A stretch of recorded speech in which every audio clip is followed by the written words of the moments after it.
La mécanique quantique est la théorie la plus précise de toute l'histoire des sciences. Dans certains cas, ces prédictions ont été confirmées expérimentalement avec une précision atteignant 14 décimales. Aucune autre théorie physique ne s'approche d'un tel niveau de précision.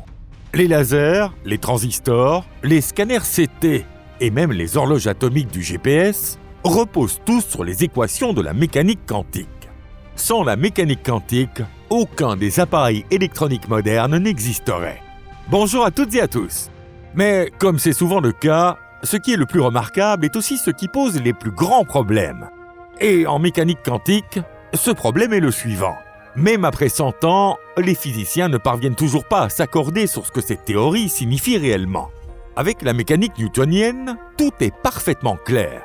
Les pommes tombent, les planètes suivent leur orbite, et les équations décrivent tout cela. Mais la mécanique quantique est d'une toute autre nature. Dans le monde quantique, tout objet est considéré à la fois comme une particule et comme une onde. C'est un peu comme si l'argent dans votre poche était à la fois un billet de 100 et une pièce de 1, tant que vous ne l'avez pas sorti pour vérifier. Une telle idée paraît totalement absurde, et du point de vue de notre expérience quotidienne, elle l'est effectivement. Pourtant, aussi étrange que cela puisse paraître, c'est réellement ainsi que fonctionne le monde quantique. Et il est impossible d'éliminer cette dualité, car c'est elle qui constitue le fondement même de toute la mécanique quantique. Voilà pourquoi cette question continue encore aujourd'hui de susciter des débats passionnés. Bienvenue sur Perduchan. Dans cette vidéo, nous allons découvrir ensemble où se situe le cœur de ce débat. Et surtout, nous réfléchirons à la raison pour laquelle cette controverse pourrait bien ne jamais connaître de conclusion définitive. C'est parti!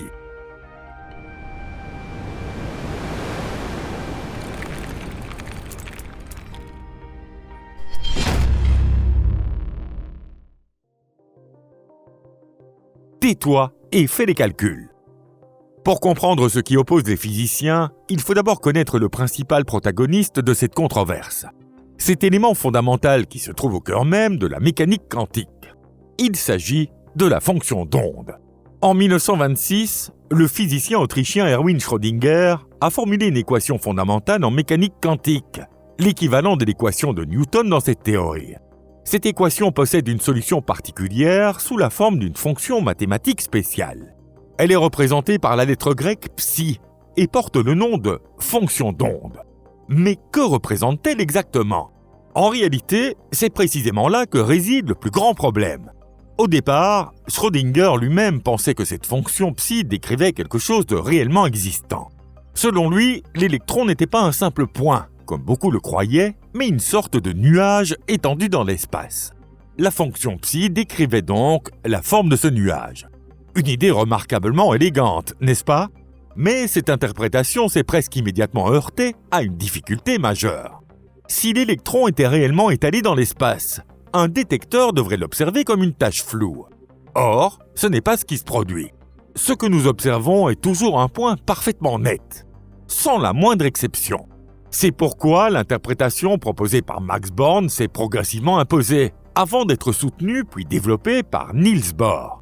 Selon cette vision, la fonction psi n'est rien de plus qu'un simple outil mathématique. En élevant au carré la valeur absolue de psi, on obtient la probabilité de trouver l'électron en un point donné de l'espace à un instant donné.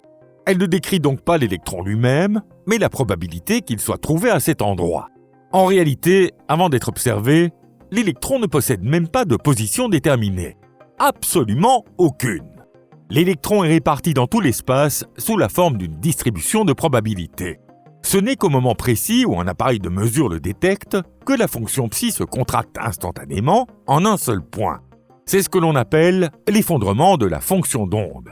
Cette interprétation a pris le nom d'interprétation de Copenhague, en référence à la ville où travaillait Bohr, et elle est entrée dans les manuels scolaires sous cette appellation. Aujourd'hui encore, elle demeure l'interprétation dominante dans les manuels. Et cela depuis maintenant 100 ans. Mais au fond, qu'est-ce que cet effondrement? Que se passe-t-il exactement au moment de l'observation? Personne ne le sait. Les scientifiques ont donc proposé d'accepter simplement que cet effondrement se produise, sans chercher à aller plus loin.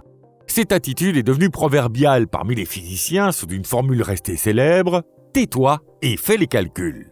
Pourtant, il y a toujours eu des chercheurs qui ne pouvaient pas se satisfaire d'une telle explication. C'est ainsi que leur débat avec les partisans de l'interprétation de Copenhague se poursuit depuis un siècle. Aujourd'hui, cette controverse compte au moins 5 grandes écoles de pensée. Chacune possède sa propre vision du monde, et bien qu'elles soient toutes compatibles avec les résultats expérimentaux sur le plan mathématique, aucune n'a encore pu être prouvée ni réfutée.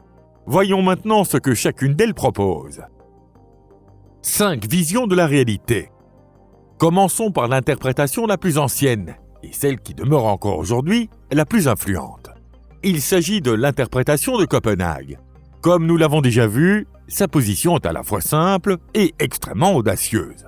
Selon elle, la fonction d'onde n'est qu'un outil servant à calculer les probabilités, et non un objet réel. Dès lors, se demander ce qu'est réellement la fonction psi n'a tout simplement aucun sens. La réalité ne naît qu'au moment de l'observation. Avant cela, seules les probabilités existent. Cette position soulève toutefois 3 problèmes majeurs. Le premier est cette fameuse échappatoire de l'effondrement dont nous avons parlé. Personne ne sait pourquoi elle se produit, ni par quel mécanisme.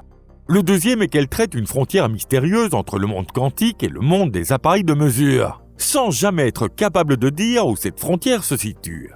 Après tout, les appareils de mesure sont eux aussi constitués d'atomes et devraient donc obéir aux lois de la mécanique quantique. Enfin, le troisième problème est qu'elle détourne volontairement le regard de la question de savoir ce qui se passe réellement pendant une observation, renonçant ainsi à comprendre la réalité elle-même. Pourtant, la science est censée avoir précisément pour mission d'explorer la réalité. C'est pour cette raison que de nombreuses autres interprétations ont vu le jour. En 1957, le physicien américain Hugh Everett proposa dans sa thèse de doctorat une idée qui paraissait complètement folle. Selon lui, l'effondrement de la fonction d'onde n'existe tout simplement pas. L'équation de Schrödinger est valable en permanence, sans la moindre exception. Alors, que se passe-t-il au moment de la mesure ? Voici sa réponse. Lorsque l'appareil de mesure interagit avec un système quantique, c'est l'ensemble du système, l'objet, l'appareil de mesure et même l'observateur qui entrent dans un état de superposition. Un état dans lequel tous les résultats possibles de la mesure existent simultanément. Pourtant, nous, les observateurs, ne voyons jamais cette superposition. Nous ne percevons qu'un seul résultat. Pourquoi ? Parce que nous faisons nous-mêmes partie de cette superposition. Dans une branche de celle-ci, nous observons un premier résultat. Dans une autre branche, un résultat différent. Et chacune de ces branches est tout aussi réelle que les autres. C'est ce que l'on appelle l'interprétation des mondes multiples. À chaque événement quantique, l'univers se divise en de nouvelles branches. C'est complètement délirant, on dirait de la science-fiction. Et pourtant, sur le plan mathématique, cette théorie est irréprochable. Mieux encore, puisqu'elle ne fait pas intervenir l'effondrement de la fonction d'onde, elle résout avec élégance le principal problème de l'interprétation de Copenhague. Mais le prix à payer est immense. Il faut accepter l'existence d'une infinité d'univers parallèles, ainsi que d'innombrables versions de soi-même. La troisième grande école emprunte un chemin totalement opposé. Il s'agit de la théorie de l'onde pilote, également appelée théorie de Broglie-Bohm. Dans cette théorie, l'électron est bel et bien une particule ponctuelle réelle. Comme une balle ordinaire, il possède en permanence une position bien définie. Il n'est pas dispersé dans tout l'espace. Alors, qu'est donc la fonction psi ? Psi est une onde physique bien réelle qui existe parallèlement à la particule et la guide, à la manière d'un chef d'orchestre invisible. C'est pourquoi on parle d'onde pilote. Ce champ sait à l'avance où la particule doit aller et celle-ci suit docilement sa direction. Cette vision ne comporte rien de fantaisiste. Il n'y a ni hasard, ni effondrement de la fonction d'onde. Tout est entièrement déterminé. L'électron se trouvait depuis le début à l'endroit où nous le découvrons. Nous l'ignorions simplement avant de l'observer. Cette image presque classique est très intuitive pour nous, et c'est là toute la force de cette théorie. Mais ses faiblesses sont elles aussi considérables. Pour que l'onde pilote fonctionne, elle doit relier instantanément les particules, quelle que soit la distance qui les sépare, ce qui pose un sérieux problème de compatibilité avec la théorie de la relativité restreinte d'Einstein. Passons maintenant à des interprétations plus récentes. Il en existe beaucoup, mais arrêtons-nous sur 2 des plus fascinantes. Le cubisme est l'abréviation de quantum bayésianisme et est apparu au début des années 2000. Pour ses partisans, la fonction psi ne décrit pas tant le monde lui-même que les connaissances qu'un observateur possède sur ce monde. En d'autres termes, ma fonction d'onde n'est pas votre fonction d'onde. Même pour un seul et même électron, la fonction d'onde peut être différente selon les informations dont chacun dispose. La réalité existe bel et bien de façon objective, mais la fonction psi n'a pas de lien direct avec elle. Elle est simplement un outil permettant à l'observateur de parier sur le résultat futur, à la manière d'un pronostiqueur de course hippique. Enfin, il y a l'interprétation relationnelle du physicien italien Carlo Rovelli. Son idée est encore plus déroutante. Selon elle, il ne s'agit même plus seulement des connaissances de l'observateur. Les propriétés physiques elles-mêmes n'existent pas de manière absolue. Elles n'apparaissent que lorsqu'un système interagit avec un autre. Un électron peut ainsi posséder une position bien définie par rapport à un appareil donné, tout en n'en ayant aucune par rapport à un autre. Dans cette vision du monde, la réalité elle-même cesse d'être absolue et devient relationnelle. La réalité se fragmente en quelque sorte en une multitude de réalités locales. Mais pas au sens de l'interprétation des mondes multiples. Cela signifie simplement que différents observateurs peuvent décrire un même système de façon différente, sans que ces descriptions aient besoin de converger vers une unique réalité absolue. Le plus gênant, c'est que toutes ces interprétations prédisent exactement les mêmes résultats expérimentaux. En pratique, il est impossible de les distinguer par la seule observation. Ce qui les différencie, c'est uniquement leur manière de concevoir la réalité. Une question s'impose alors naturellement. Existe-t-il un moyen de déterminer laquelle est la bonne? Ou bien n'est-ce qu'une affaire de préférence personnelle, sur laquelle la physique ne peut rien dire? C'est ici que les choses deviennent vraiment passionnantes. Car, au cours des 15 dernières années, les physiciens ont enfin trouvé un moyen de faire avancer ce débat. Non pas en tranchant définitivement, mais en le déplaçant sur un terrain nouveau. L'histoire d'un théorème. En 2011, 3 physiciens britanniques, Matthew Pusey, Jonathan Barrett et Terry Rudolph, publièrent une prépublication qui provoqua une véritable onde de choc dans le monde de la physique. Leur collègue Anton Zeilinger qualifia ce travail de « contribution la plus importante au fondement de la mécanique quantique depuis le théorème de Bell ». À titre de comparaison, le théorème de Bell est considéré comme la plus grande avancée dans ce domaine durant la seconde moitié du XXe siècle. Mais qu'ont donc accompli Pusey, Barrett et Rudolph? Ils ont démontré un théorème mathématique.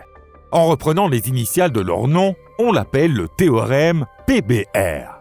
Son contenu peut se résumer ainsi. Si l'on suppose qu'avant toute observation, un système quantique possède un état physique réel qui ne peut pas être réduit à la fonction d'onde, et si l'on suppose en outre que des systèmes préparés séparément sont véritablement indépendants les uns des autres, alors la fonction d'onde ne peut pas être un simple outil de calcul. Elle doit correspondre à quelque chose de réellement présent dans le système physique. Autrement dit, cela signifie la chose suivante. Si la fonction psi ne représente pas la réalité elle-même, mais seulement nos connaissances, alors une contradiction mathématique apparaît avec les prédictions de la mécanique quantique. Or, comme nous l'avons déjà vu, les prédictions de la mécanique quantique ont été confirmées par des milliers d'expériences. Cela signifie donc que la fonction psi n'est pas une simple abstraction mathématique, mais qu'elle correspond bel et bien à quelque chose de réel. Ce fut un coup très dur pour toutes les interprétations qui considèrent la fonction psi non comme une entité réelle, mais comme un simple outil. À première vue, on pourrait croire que le théorème PBR a définitivement réglé la question. La victoire serait-elle acquise pour les réalistes? Et ne resterait-il plus qu'à départager l'interprétation des mondes multiples et la théorie de l'onde pilote? Pas si vite. Ce théorème présente lui aussi plusieurs points faibles. Ses conclusions ne découlent pas de manière inconditionnelle. Elles reposent sur un ensemble d'hypothèses bien précises. La plus importante est justement cette hypothèse d'indépendance. Si je prépare un système quantique dans un laboratoire et que vous en préparez un autre dans un laboratoire situé à 1000 km de là, ces deux systèmes sont supposés n'avoir absolument aucun lien entre eux. À première vue, cela semble aller de soi. Mais en mécanique quantique, il n'y a sans doute pas de mot plus dangereux que « évident ». Certains physiciens se demandent alors pourquoi faudrait-il faire de cette indépendance une hypothèse. Peut-être que l'univers est bien plus profondément interconnecté que nous l'imaginons. C'est précisément ce que soutient la théorie dite du superdéterminisme.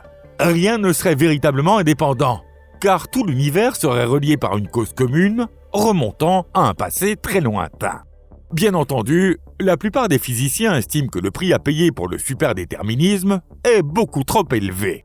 En effet, cette théorie remet en cause la liberté même de l'expérimentateur, c'est-à-dire l'idée qu'il puisse choisir librement les réglages de son appareil. Pourtant, le superdéterminisme n'a jamais été réfuté sur le plan philosophique. Il est simplement très peu populaire. Alors, qu'a finalement apporté le théorème PBR ? Il a considérablement réduit le nombre d'interprétations encore possibles. C'est une avancée absolument remarquable. Mais il n'a pas permis de mettre un terme définitif au débat, car chacune des interprétations qui subsistent dispose d'un moyen d'échapper aux hypothèses sur lesquelles repose ce théorème. C'est alors qu'une nouvelle approche entre en scène. Cette fois, il ne s'agit plus de mathématiques, mais de l'expérimentation. Mesurer avec délicatesse pour voir plus loin. Le théorème PBR présente encore une autre faiblesse. Pendant toutes ces années, les sceptiques à l'égard du réalisme n'ont cessé de poser la même question embarrassante. Au fond, que mesurez-vous réellement dans vos expériences ? Ce n'est certainement pas la fonction psi d'une seule particule. Vous ne faites qu'accumuler des statistiques portant sur des milliards de particules, puis vous reconstituez quelque chose à partir de ces données. Et si, en réalité, il n'existait aucune véritable fonction psi propre à chaque particule ? Si seule existait une distribution statistique, que vous prenez simplement pour la réalité. Pourtant, cette même année 2011, le physicien canadien Jeff London et ses collègues d'Ottawa réussirent ce que beaucoup considéraient alors comme quasiment impossible. Ils parvinrent à reconstruire directement la fonction d'onde décrivant l'état quantique d'un photon. Et cela tout en préservant les propriétés quantiques du photon, sans pratiquement perturber son état. Comment ont-ils procédé ? Grâce à une méthode appelée « mesure faible », proposée dès 1988 par le physicien israélien Yakir Aharonov. L'idée était tout simplement géniale. Nous savons qu'une mesure classique détruit l'état quantique. Mais que se passerait-il si l'on effectuait une mesure extrêmement faible ? Suffisamment faible pour n'avoir presque aucun effet sur le système, tout en permettant d'en extraire malgré tout une infime quantité d'informations. Les informations obtenues par une telle mesure sur un photon unique sont pratiquement nulles. Les chercheurs répètent donc l'expérience un très grand nombre de fois avec des photons préparés exactement dans le même état, puis additionnent soigneusement les résultats. Peu à peu, la fonction d'onde apparaît. Mais ce qui se révèle n'est pas une simple distribution statistique obtenue par une mesure classique. C'est bien la fonction d'onde elle-même avec toutes les propriétés qu'elle contient. Grâce à cette méthode, l'équipe de Lundin fut la première à réussir à lire littéralement et directement la fonction d'onde d'un photon. Ce résultat a considérablement affaibli l'objection la plus forte des sceptiques. Car si la fonction psi n'était rien de plus qu'une statistique portant sur un grand nombre de particules, comment aurait-il été possible de la mesurer sur un photon unique ? Les interprétations qui soutiennent qu'elle est purement statistique n'ont, en pratique, plus de réponse satisfaisante à cette question. Pourtant, le débat est loin d'être clos, car les physiciens ont tout simplement peur d'accepter l'idée que la fonction d'onde puisse être une entité physique réelle, absolument sans équivalent dans toute la physique. Nous faisons nous aussi partie de l'équation. Alors, qu'avons-nous finalement obtenu au terme de 100 années de débat ? Le théorème PBR a considérablement réduit le champ des interprétations possibles. Les mesures faibles nous permettent désormais de voir littéralement la fonction d'onde sans la détruire. Et pourtant, nous ne disposons toujours pas d'une réponse définitive à la question « Qu'est-ce que la fonction psi ?» Peut-être n'en aurons-nous jamais. Pourquoi ? Il semble que les physiciens soient en train d'atteindre les limites même de la compréhension humaine. Nous sommes des êtres qui ont évolué dans le monde macroscopique. Notre cerveau est façonné pour comprendre des notions comme particules, ondes, ici ou là-bas. Nous essayons d'appliquer ces images familières à quelque chose qui ne ressemble absolument à rien de ce que nous connaissons dans notre réalité. C'est un peu comme si l'on tentait d'expliquer ce qu'est une sphère à des êtres vivants sur une feuille de papier en 2 dimensions. Ils pourraient voir un point, puis un cercle qui s'agrandit. Mais comme le mot « eau » n'existe pas dans leur monde, ils ne pourraient jamais saisir la véritable nature d'un objet tridimensionnel. Cela rappelle un célèbre problème de la philosophie. Tant que l'on reste à l'intérieur d'un système, il est impossible d'en donner une description parfaitement complète. Nous cherchons à comprendre les fondements même de la réalité, Mais nous le faisons avec le langage et la logique du monde macroscopique, qui sont eux-mêmes issus de cette réalité. Nous savons que les équations fonctionnent, mais leur véritable signification nous échappe sans cesse. Peut-être est-ce simplement parce que nous faisons, nous aussi, partie de cette équation. C'est ainsi que se termine cette histoire. Non pas par une fin heureuse ou, comme Sherlock Holmes, tous les mystères sont résolus, mais plutôt par l'acceptation que la réalité est infiniment plus profonde que tout ce que notre imagination, aussi audacieuse soit-elle, peut concevoir. Si cette vidéo vous a plu, n'hésitez pas à laisser un j'aime et à la partager avec vos proches. Merci de votre attention. À très bientôt. Au revoir.